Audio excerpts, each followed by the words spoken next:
I think the railroad is why Ashland was here in the first place. I think that the loss of the railroad would seriously damage what Ashland will survive with or without passenger rail. But Ashland will be a very different place if the only trains that come through here are those garbage trains from New York heading south, or the Tropicana Express heading north, or all those tank cars.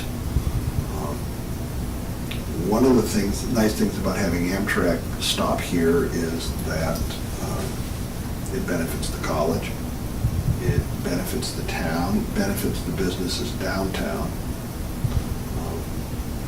I know people who moved to Ashland because they saw it from the train as they were going through. They said, that looks like a neat little town. Next time I'm going to stop and buy a house.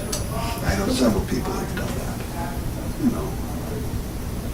We had an old swing on the porch at Grandma's house, and we went up to Doswell, and she got a piece of wood, and that was the stool that you get up on the train with, we pretended.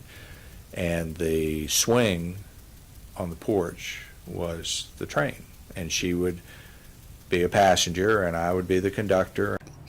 And the trains was very much a part of everybody's life in Ashland growing up. And I remember, we had the steam engines way back when, and then they gave way to others. And when I remember being out on the sidewalk with all the neighborhood to watch for the first streamline train.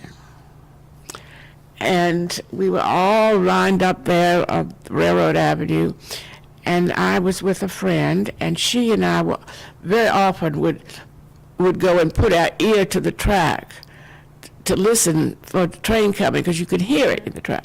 So we decided, where's the streamline? Everybody's waiting, why doesn't it come? Well, maybe it is coming. Let's go and put out. So we ran away. We left the crowd, ran from the crowd to the middle of the train track and put our ear to the track to listen. And her mother came after us screaming and jerked us up, and she said, "Don't you know it's going to come through so fast you won't even be able to hear it coming?" After the silver meteor, the streamlined train whizzed through, we didn't really whiz through, it came very slowly so that we could all wave and so on. But we did notice that with these new trains, the windows were tinted so you couldn't see the people inside. And we kind of missed that because we liked seeing the people. We'd wave and they'd wave back, and we'd go see them. And we would be mostly waving at the trains as we were walking up to go to Barnes Drugstore or Hughes's Drugstore.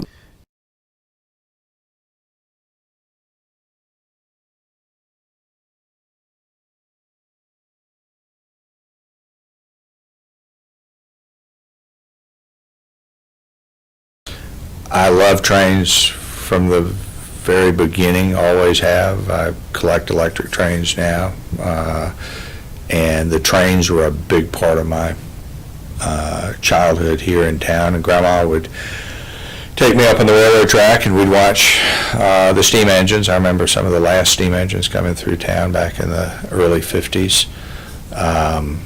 Scared to death. I remember peeing in my pants when they'd come by because it was so loud, and she'd let me stand right beside the station, and I do have to go around and rearrange my pictures on the wall every so often, and in the summertime in particular, or early or spring, when you have your windows open, boy, you can really hear the train then. And those are the times when I'm lying in bed at 2 o'clock, I'm thinking, this train is going on forever. Is it, how long is it? Is it ever going to end? Because it is truly a lonely, long sound that goes on the train in the middle of the night. I will wake up at 2 o'clock in the morning if I don't hear the train. And, that'll happen sometimes in the winter when it snows and there's ice, and I know something is wrong because subconsciously I didn't hear something. Now it's train, which is pretty much the standard response for folks who have lived here for a long time, and we don't notice it as much. But yeah, it was hard to get used to. There was this engineer who just didn't want anybody to be asleep at 4:30 in the morning, so he would lean really hard on the whistle. And we live at the south end of the railroad tracks where they can actually blow the whistle. They don't blow it up, by Randolph-Macon. You're lucky in that regard. I actually like it. Again, like I told you, when I first moved here, I wasn't sure what I thought because I was like, I just moved in, boxes everywhere, and like for that first week, just laying there and like hearing all the latches shake, I was like, I'm never gonna be used to this, and I am so used to it now. I don't even think twice. I don't know. I think it's kind of like endearing. I love it. I love it. Sometimes I go and watch the train as it goes by. I love that loud horn. A lot of people don't like it. I love that loud horn. I love the power that comes with that locomotive. That you hear those wheels on the rail. I love that. That force. It just reminds me so much of success. I love it. I love that train. And I've loved it all of my life. I love listening to the train at nighttime when everything's quiet. It's probably one of the most romantic things that happens in my life is sitting out on my deck and listening to the train at night, or leaving my window open just a crack in the wintertime so I can still hear it late at night. It's like a sleep sound. On the other hand, we have over 50 to 60 trains a day, and if you're on your way to work and you're in a hurry, you do always seem to get there right as the train gets there, and that's a piece of learning the charm of the town. I don't know, I was just a kid. I was on my bicycle, and I was coming up onto that, when the train went by, the one closest to me. And so I started across without watching the guards or anything. I started to come across. And as the train went by me, the conductor yelled as loud as he could because a train was coming the other way, and I didn't know it. And if that conductor hadn't yelled at me, because he yelled so loud, I heard him over the trains. I heard a yell, and I stopped, and I looked up, and he was, doing all this stuff. And so I stopped, and like, I don't know, 3 or 4 feet away came the other train from the other direction right by me. So he's yelling, I think, saying, I know it saved my life, because I would have been right in front of that train. I remember as a kid, I was 10 or 11, I guess, or really before then, but certainly when I was 10, 11, 12. The trains would stop out here every Saturday morning, and they would do some kind of maintenance work.